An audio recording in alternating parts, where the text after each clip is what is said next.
Queridos, vamos abrir a palavra de Deus no livro do profeta Amós, capítulo 5. Vamos fazer a leitura do verso 1 até o verso 9. Saudamos a todos que aqui se encontram com a paz do Senhor Jesus, aqueles que nos acompanham pela transmissão online também. Livro do profeta Amós, capítulo 5, do verso 1 até o verso 9. Para aqueles que nos visitam, estão aqui pela primeira vez, essa série de mensagens, bem como todas as mensagens que são pregadas aqui na nossa igreja, estão no canal da nossa igreja. Você pode baixar o aplicativo na loja do seu celular e procura pela PIPR, Primeira Igreja Presbiteriana do Recife. Lá na parte de mensagens você tem essa série de Amós e todas as demais pregações feitas pelos pastores da nossa igreja. Ouçamos a leitura. Ouvi esta palavra que levanto como lamentação sobre vós, ó casa de Israel. Caiu a virgem de Israel, nunca mais tornará a levantar-se. Estendida está na sua terra, e não há quem a levante. Porque assim diz o Senhor Deus: a cidade da qual saem 1000 conservará 100, e aquela da qual saem 100 conservará 10, a casa de Israel. Pois assim diz o Senhor à casa de Israel: buscai-me e vivei. Porém não busqueis a Betel, nem venhais a Gilgal, nem passeis a Berseba, porque Gilgal certamente será levada cativa, e Betel será desfeita em nada. Buscai ao Senhor e vivei, para que não irrompa na casa de José como um fogo que a consuma, e não haja em Betel quem o apague. Vós que converteis o juízo em alosna e deitais por terra a justiça, procurai o que faz o sete estrelo e o Órion, e torna a densa treva em manhã, e muda o dia em noite, o que chama as águas do mar e as derrama sobre a terra. Senhor é o seu nome. É ele que faz vir súbita destruição sobre o forte e ruína contra a fortaleza. Senhor, estamos diante da tua palavra, profecia do teu servo Amós, contra a nação de Israel, onde ele lamenta, chora pela queda de Israel e ainda procura persuadir o povo a te buscar. Nós pedimos que estas palavras proferidas há tanto tempo atrás encontrem abrigo, eco em nosso coração e que o significado delas para nós seja tornado claro pela iluminação do teu Espírito Santo nessa noite. Tu conheces o coração de cada pessoa que está aqui. Fala, portanto, a cada um de acordo com a necessidade. Em nome do Senhor Jesus. Amém.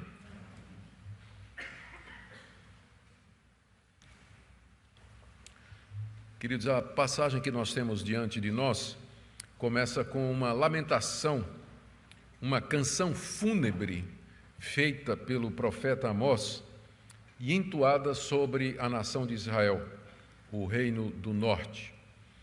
Aqui nessa canção fúnebre, que vai do verso 1 até o verso 3, Amós lamenta a morte de Israel como a morte de uma virgem.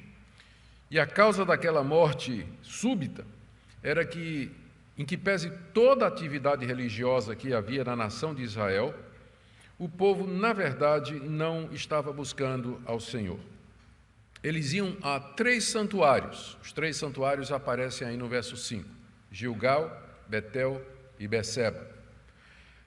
Havia procissões, havia festas, havia uma efervescência religiosa no Reino do Norte em torno desses 3 centros de adoração.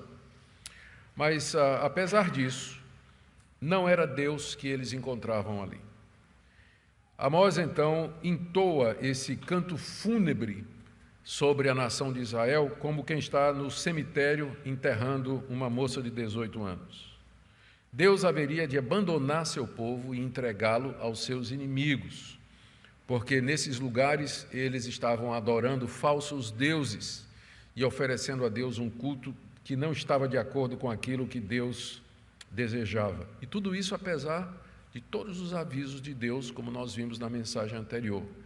Deus mandou seca, mandou terremoto, Deus mandou peste, mandou praga, contudo, Israel não queria ouvir. Israel não queria ouvir. Israel não queria ouvir. E Deus então diz, no final do capítulo 4, você então se prepare para encontrar comigo. Só que esse encontro não é um encontro favorável para Israel. É um encontro em que Deus vem em juízo. E porque Deus vem em juízo, a virgem de Israel haverá de morrer. Israel vai cair morto e vai ficar abandonado, como essa moça que cai de um mal súbito e não tem ninguém para ajudar. Depois disso, Amós faz mais um apelo. Amós não cansa de... Não é Amós, é Deus, não é? Mas Deus falando através do profeta. Não cansa de apelar para aquele povo rebelde para que volte dos seus maus caminhos, que é o que ele faz aí do verso 4 até o verso 9.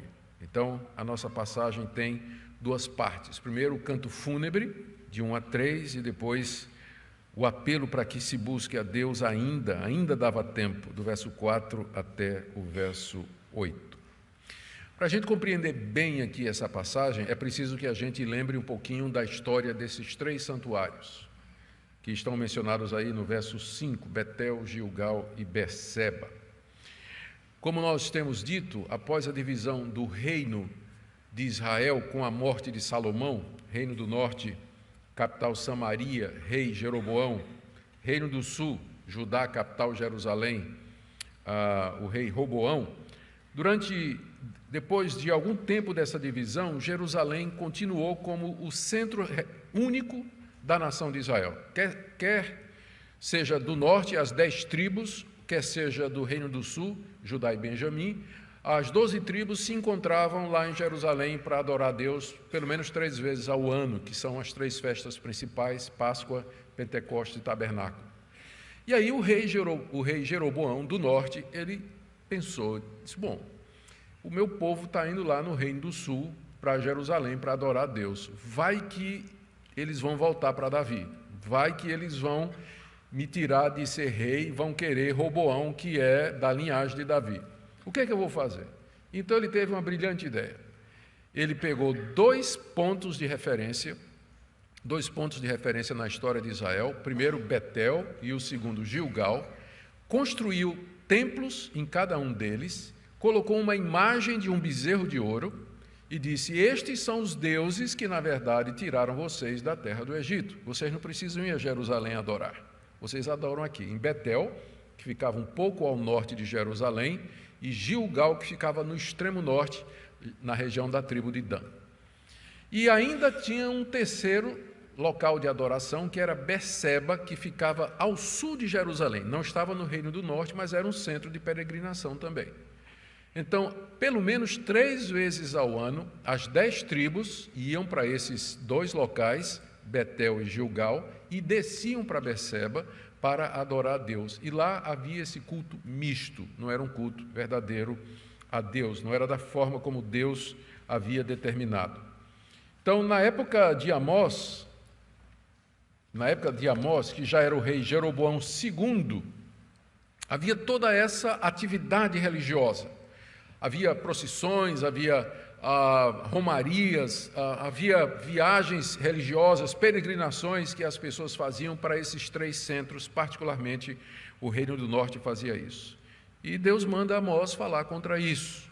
Não era Deus que eles estavam encontrando lá.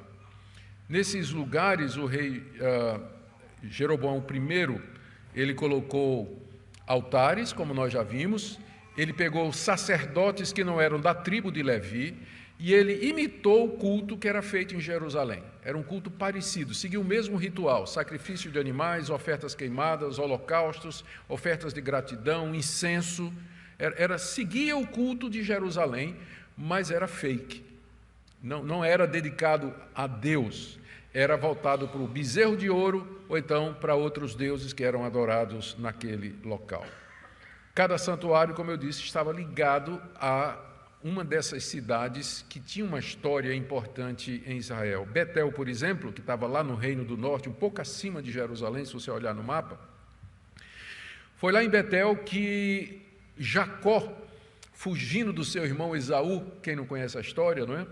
Ele parou para dormir lá, dormiu num travesseiro de pedra, teve uma visão de noite de Deus subindo de uma escada que subia até os céus, os anjos subindo e descendo. Ele acordou e disse, isso aqui é a casa de Deus.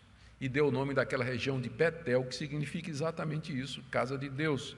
E depois, quando ele voltou de Canaã, já rico, ele construiu um altar em Betel, e ali Deus lhe apareceu e confirmou a aliança que havia feito com Abraão, Isaque e agora com ele. Está em Gênesis 35. Esse era o significado de Betel, a casa de Deus, e era o centro, dos 3 centros, era o mais concorrido, era o mais popular, porque estava ligado à história de Jacó e à crença de que de fato Deus habitava ali. E foi ali que Jeroboão botou o primeiro bezerro de ouro, estrategista brilhante. O povo ia para Betel, ele fez o templo, colocou o bezerro de ouro e diz: ninguém precisa ir para Jerusalém. Para quê? Vocês adoram aqui a Deus, olha aqui o Deus que tirou vocês da terra do Egito. E botou lá um bezerrão para a turma adorar. Agora você imagina o horror desse povo quando Amós, no meio do festival, levanta a voz e diz: buscai-me e vivei, mas não busqueis a Betel. Todo mundo deve ter, mas como não? Betel é a casa de Deus, é onde Deus mora. E Amós dizia: mas Deus não está aqui. Deus não está aqui. Segundo centro era Gilgal. Gilgal estava relacionado com a conquista da terra. Foi uma cidade mais ao norte ainda, que se tornou a sede, o quartel-general de Josué na conquista da terra.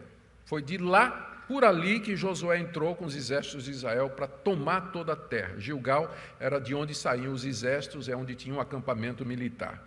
Foi lá em Gilgal que se levantaram aquelas 12 pedras para comemorar a passagem do rio Jordão a pé enxuto. Lembra da história?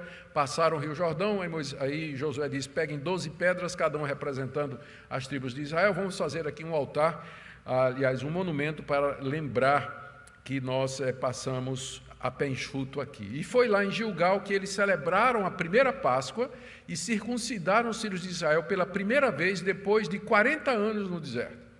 E foi lá que eles comeram pela primeira vez dos frutos da terra prometida, porque até então era só maná, todo dia. Maná, maná, maná, maná.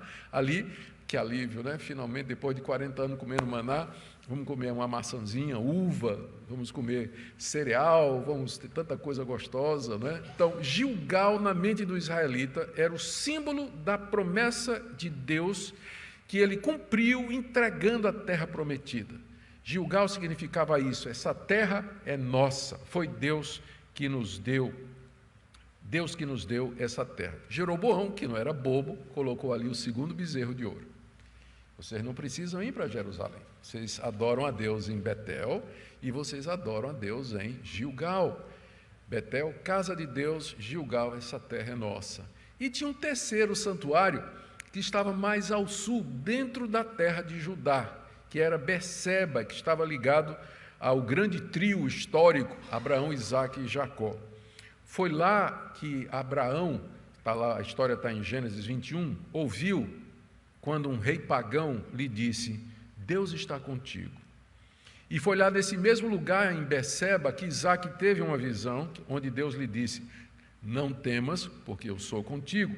Da mesma forma, Jacó, quando estava para visitar o seu filho José, lá no Egito, e com medo, Deus lhe apareceu e disse: pode ir sem medo, porque eu estou contigo. Então, era isso que Berseba significava para o israelita. Deus está conosco, como esteve com Abraão, como esteve com Isaque e como esteve com Jacó.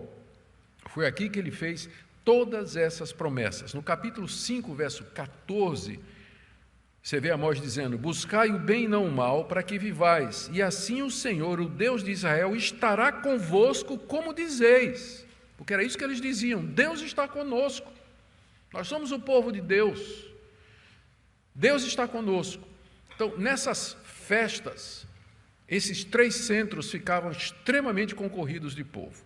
Eles iam para lá porque era a casa de Deus, eles iam para lá porque Deus estava ali, eles iam para lá porque era ali que se celebrava a posse da terra, eles iam para lá porque Deus tinha prometido que estaria com eles. Vocês podem então imaginar o horror daquele povo quando Amós se levanta para dizer: Deus não significa nada disso para vocês, Ele não está com vocês, Ele não está aqui e Ele vai tirar a terra que Ele deu para vocês.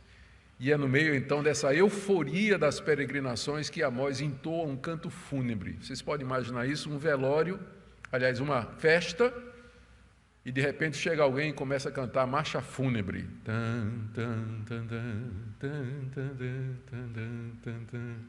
Foi o mesmo efeito do que Amós fez aqui. Todo mundo indo para esses lugares, celebrando e tudo mais, e Amós, com licença, e ele entoa um canto fúnebre sobre a nação de Israel.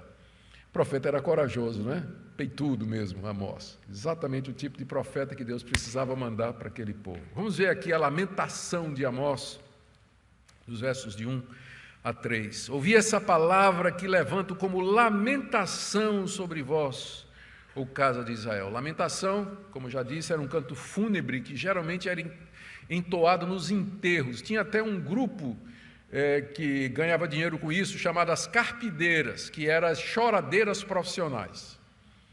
Então o cara era tão ruim que quando ele morria, ninguém ia chorar. Então a família contratava as carpideiras, e as carpideiras iam para lá, chorando, chorava, não é? Então elas choradeiras profissionais, elas cantavam, entoavam esses hinos fúnebres, essas lamentações. Ele era tão bonzinho, foi embora e tudo mais. Amós está fazendo o papel de carpideira aqui, não é? Está todo mundo lá celebrando e ele vem com essa lamentação. Se posiciona num local, talvez em Betel, onde ele podia ser ouvido por todos, e começa esse canto fúnebre que ele diz aqui no verso 1, que vem da parte de Deus esta palavra que levanto como lamentação, e era uma palavra que era contra a casa de Israel. E a letra da lamentação está aí no verso 2. Caiu a virgem de Israel, nunca mais tornará a levantar-se. Estendida está na sua terra, não há quem a levante. Imagine ele repetindo esse cântico fúnebre, não é? Caiu, morreu, está no chão, não tem ninguém que a levante. Aqui ele chama Israel de a virgem de Israel, está se referindo à nação. E pode estar chamando de virgem, primeiro por conta da beleza e dos deleites naturais da terra de Israel, que era uma terra que manava leite e mel, uma terra de montes, de vales, de rios, era uma terra de fato muito bonita. Talvez porque também Israel era a esposa de Yahweh, a esposa de Deus, assim como no Novo Testamento a igreja é a esposa de Jesus Cristo. E talvez chama de virgem porque até aquele momento a nação tinha ficado na terra e nunca tinha sido conquistada por outro povo. Então, talvez por todos esses motivos, Amós se dirige a Israel como se fosse uma moça e diz que ela agora caiu. Ela caiu ferida de morte. Verso 2, caiu a virgem de Israel, nunca mais tornará a levantar-se. Cair na Bíblia, nesse sentido, significa ser ferido de morte e ir para o chão. E note que Amós fala no passado, não tinha acontecido ainda. É o que a gente chama de passado profético. O profeta olha para o futuro, ele vê o fato acontecendo em visões de Deus, e para ele o fato é tão certo que ele fala e se refere como já tendo acontecido. Caiu a virgem de Israel, ele está vendo o futuro, e fala no futuro já no passado, porque para ele é certo. Caiu a virgem de Israel, está deitada na terra. É interessante que, não é como eu disse, todo mundo dizia que Betel era a casa de Deus, mas aqui a casa de Deus foi desamparada. Não tinha ninguém para levantá-la, apesar de Beceba significar Deus está contigo. Qual foi a causa mortis? De que é que morreu a jovem de 18 anos subitamente? Está aí no verso 3. Assim diz o Senhor Deus, a cidade da qual saem 1000 conservará 100, e aquela da qual saem 100 conservará 10 a casa de Israel. Israel haveria de perder a guerra contra a Síria e seria invadida e destruída. Se uma cidade de Israel mandasse 1000 homens para a guerra, somente 100 voltariam vivos. Se mandasse 100 homens para a guerra, somente 10 voltariam vivos. É a maneira de Deus dizer: vocês vão ser invadidos por uma nação mais poderosa, que tomará e conquistará a terra de vocês e dizimará vocês. Se vocês tinham 1000 homens numa cidade, vai ficar 100. Se tinha 100 numa cidade, vai ficar 10. Vocês serão sumariamente derrotados. Caiu a virgem de Israel, caiu morta e não há quem a levante. Não haveria Mas Gilgal, a mesma mão que deu a terra a Israel, é a mesma mão que agora vai tirá-los da terra prometida. Apesar de já falar da desgraça de Israel como sendo certa, tanto é que ele usa o passado, Amós continua apelando ao povo. 3 vezes ele apela aos israelitas para que busquem a Deus. São 3 apelos, todos dizendo a mesma coisa. Está aí do verso 4 até o verso 9. E eu queria ver cada um dos 3 com vocês. O primeiro está aí no verso 4 e 5. Pois assim diz o Senhor à casa de Israel: buscai-me e vivei, porém não busqueis a Betel, nem venhais a Gilgal, nem passeis a Berseba, porque Gilgal certamente será levada cativa e Betel será desfeita em nada. O pois aí da razão pela qual a virgem vai cair morta. A virgem de Israel cai morta, verso 2, porque Deus diz: vocês não me buscaram, vocês buscaram Betel, Gilgal e Berseba, mas não é a mim que vocês encontraram. Para que vocês vivam, vocês têm que buscar a mim. Buscar a Deus aqui significaria voltar para Ele de todo o coração.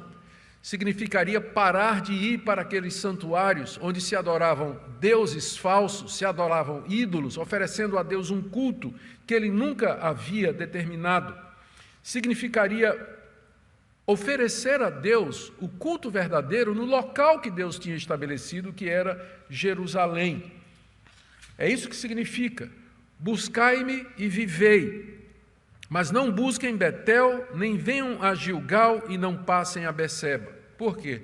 Porque eu vou destruir esses lugares. O que eles significam não vai valer nada naquela época. Deus está comigo, essa é a casa de Deus. Tudo vai ser destruído. Final do verso 5. Gilgal será levada cativa. Lembra que Gilgal era o símbolo da posse da terra.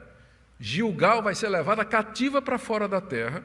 E Betel será desfeita em nada. Aqui há um jogo de palavras no hebraico. Betel, em hebraico, significa casa de Deus. Será feita em nada, literalmente, será feita em vaidade, casa da vaidade. A casa de Deus vai virar casa da vaidade, a casa de nada, casa que não serve para coisa nenhuma.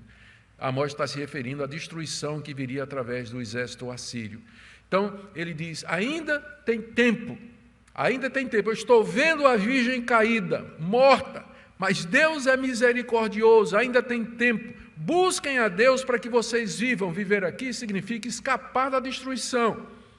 Escapar da destruição, continuar vivos durante o ataque dos assírios. Se vocês se arrependerem, pararem de ir a Betel, Gilgal e Berseba e buscarem a Deus como Deus deseja ser adorado, renunciarem a esses falsos deuses, Deus terá misericórdia de vocês.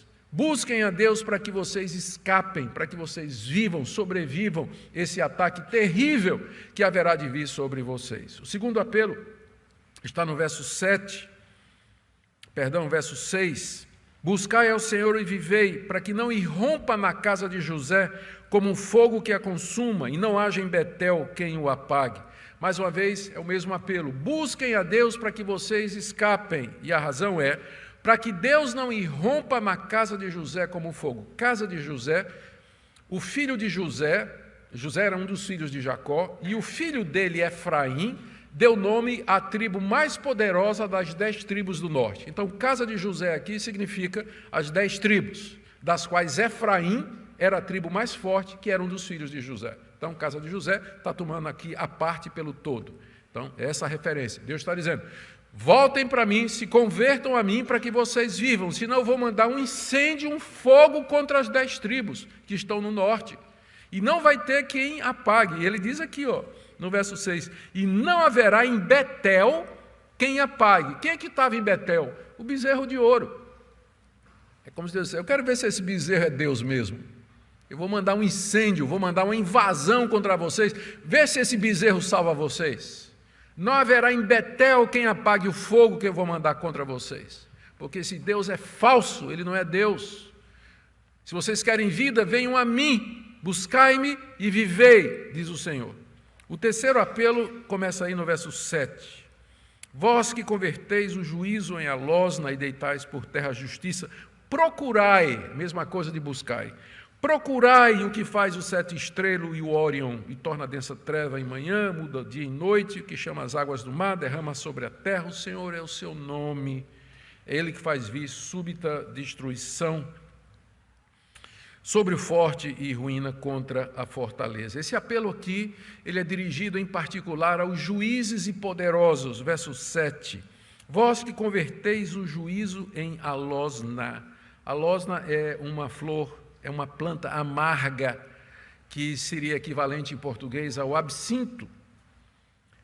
Os juízes estavam torcendo a justiça para oprimir os pobres, e as sentenças que eles passavam eram amargas como a planta do absinto ou alosna. Vocês que convertem o juízo em alosna, o juiz deveria ser doce, ele deveria ser algo agradável, porque quem não gosta da justiça? Que coração não se satisfaz com a justiça? Mas quando os juízes passam sentenças injustas, quando eles oprimem os pobres, então a justiça vira uma coisa amarga, como o absinto. Os juízes estavam fazendo isso, atirando a justiça no chão, veja aí final do verso 7, deitais por terra a justiça, provavelmente por suborno. Parece familiar? Provavelmente por conta de suborno, torcendo o juízo, dando direito a quem não tinha, mas que tinha dinheiro para comprar uma sentença. E nós já vimos que Deus aborrece isso, e Amós está indignado. A indignação do profeta não é somente contra o culto falso que a nação de Israel estava tendo naqueles 3 centros de adoração, mas a indignação dele é contra a injustiça social, é contra um judiciário corrompido, passando leis injustas, compradas, sentenças subornadas. E Deus vê essas coisas e Deus se importa com esse tipo de coisas, embora para algumas pessoas isso não tenha relevância. Eles deveriam se lembrar de quem era Deus. No verso 8, nós temos aqui uma descrição que Amós faz, bastante apropriada para aquela situação. Ele diz, procurai o que faz o sete estrelo e o Órion, ou seja, vocês devem buscar o Deus Criador que fez as estrelas e as constelações. Ele não é uma divindade local feito Baal. Baal era Deus dos montes, mas o Deus de Israel, ele é o Criador das constelações. Sete estrelo é a mesma coisa de 7 cabrinhas, que formam as Pleiades, que é um grupo de estrelas na constelação de Touro. E o Órion é uma das 88 constelações conhecidas ao homem. Ela fica bem no Equador e é vista em qualquer parte da Terra. E tem 3 estrelas brilhantes bem no meio, chamado Cinturão de Órion, ou então as 3 Marias. Como é que Amós sabia de tudo isso? Ele era pastor. De noite ele estava no campo, olhando as estrelas. Era pelas estrelas que ele se guiava, ele sabia o nome de todas elas.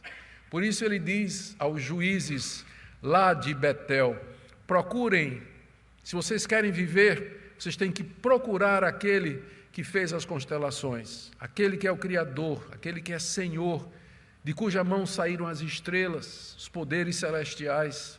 É Ele que vocês deveriam buscar. E não somente isso, vocês têm que lembrar quem é Deus. Ele controla a história e as circunstâncias. Ainda no verso 8, ele diz aqui, ele torna a densa treva em manhã e muda o dia em noite. Ele faz com que o dia seja seguido da noite e vice-versa. Ou seja, ele tem no controle tudo o que acontece. Mesma coisa no verso 8, quando ele diz ainda, ele é o Deus que chama as águas do mar e as derrama sobre a terra. Já tinha uma consciência de que a chuva era formada pela evaporação, não é? Você percebe, embora a Bíblia não seja uma de linguagem científica, mas ele já tinha uma ideia de onde vem a água da chuva, não é?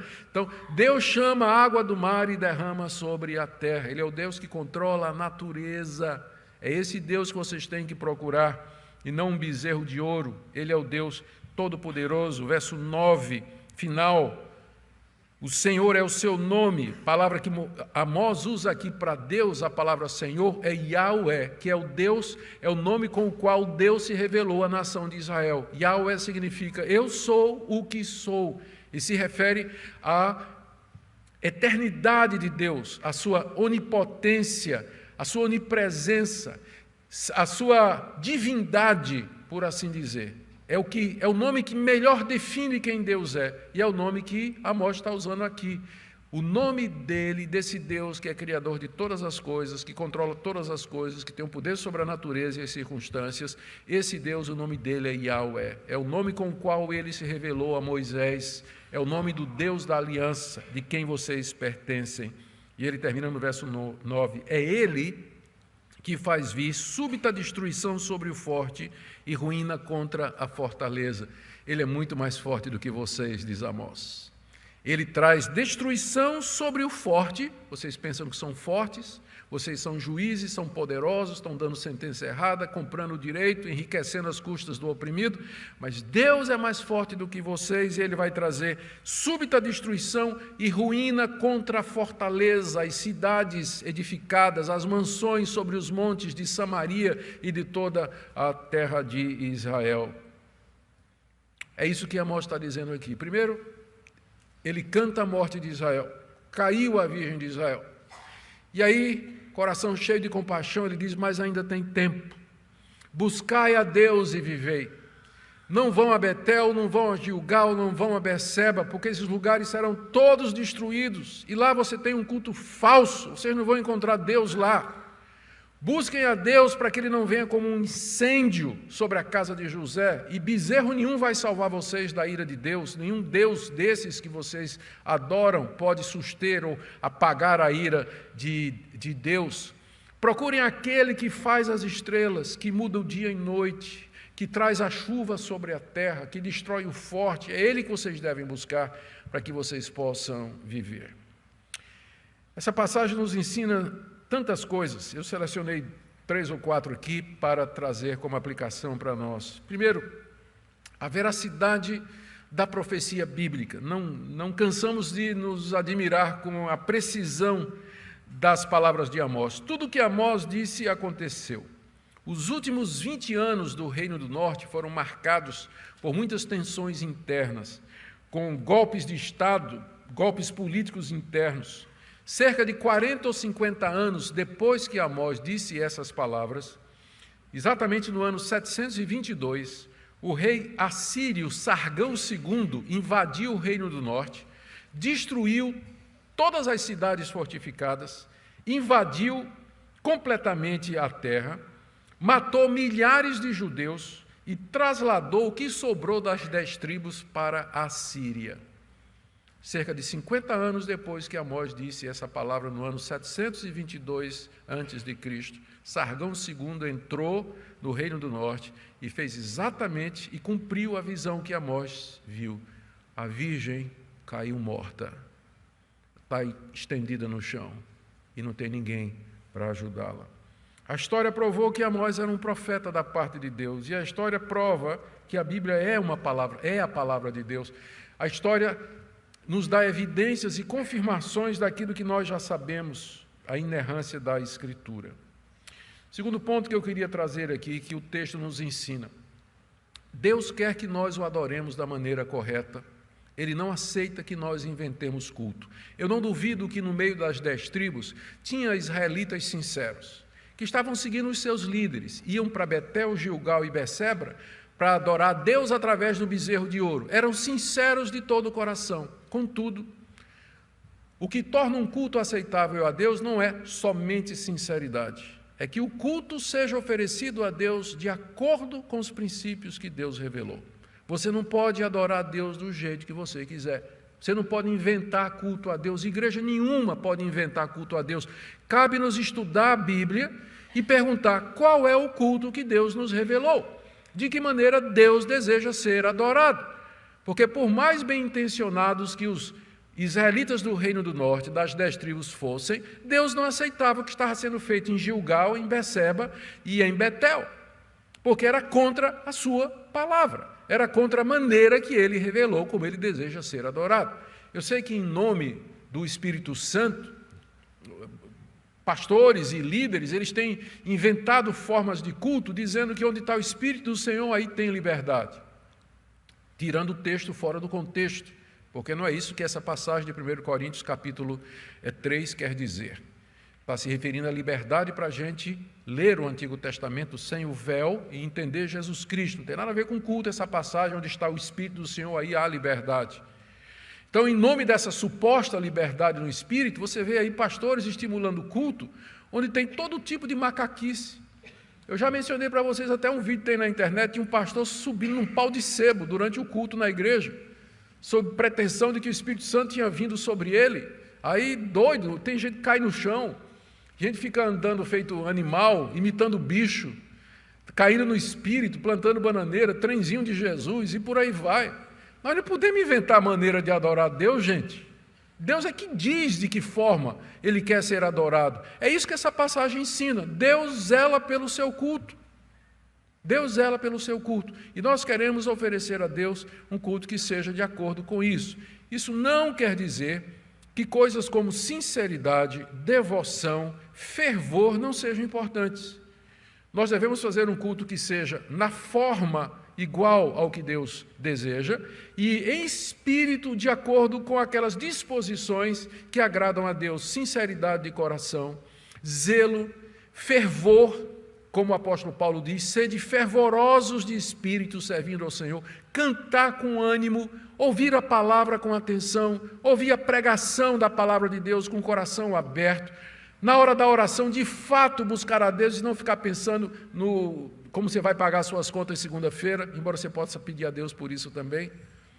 Mas é uma combinação de uma atitude espiritual apropriada e uma forma que a Bíblia nos diz. E o culto bíblico é muito simples. Ele consiste de leitura da palavra, consiste de oração, de cânticos espirituais, pregação da palavra, recolhimento de ofertas, e não tem muito mais depois disso. Depois o pessoal quer botar dança, balé, teatro, e aí vem uma série de outras coisas que não está na palavra de Deus, tem nada a ver, nunca Deus prescreveu ou desejou esse tipo de coisa. Deus leva a sério, sim, a maneira como nós o cultuamos. Terceira lição que eu queria tirar aqui é a compaixão de Deus para com o seu povo incrédulo e rebelde. No meio do canto fúnebre que Amós está entoando sobre a Virgem de Israel, Deus faz o apelo.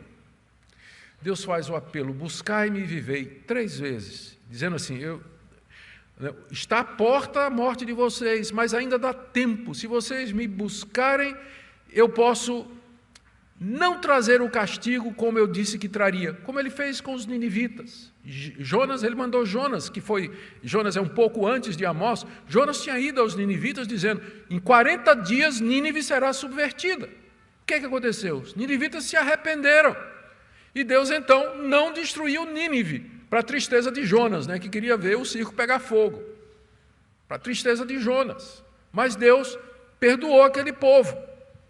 Da mesma forma ele faria com Israel, se Israel se arrependesse, deixasse Betel, Gilgal e Beceba, se arrependesse do culto ao bezerro de ouro e voltasse para ele oferecendo o culto verdadeiro. Foi somente depois de 40 anos dessa palavra de Amós que o juízo de Deus veio, que a virgem caiu morta.